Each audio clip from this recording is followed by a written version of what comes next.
ঈদ মানেই আনন্দ, যে মুহূর্তে আমরা সবাই একসাথে হই। ঈদ মানেই ভালোবাসা, পরিবার ও প্রিয়জনদের সাথে আনন্দ ভাগাভাগি করে নেওয়া। রাস্তায় বের হলে ট্রাফিক আইন মেনে চলুন, নিরাপদ থাকুন, মোটরসাইকেলে হেলমেট ব্যবহার করুন।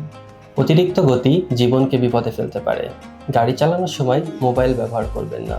বাড়ি ফাঁকা রেখে গেলে দরজা জানালা ভালোভাবে তালা দিন। নিজে সচেতন থাকুন, অন্যকেও সচেতন করুন।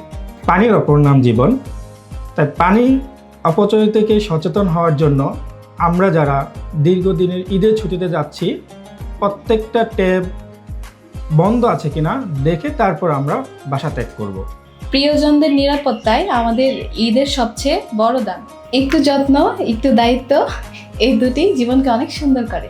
ভালোবাসা, সাহায্য, মানবতার বার্তা ছড়িয়ে দিন। চলুন সবাই মিলে নিরাপদ এবং আনন্দময় ঈদ উদযাপন করি। ঈদ মুবারক।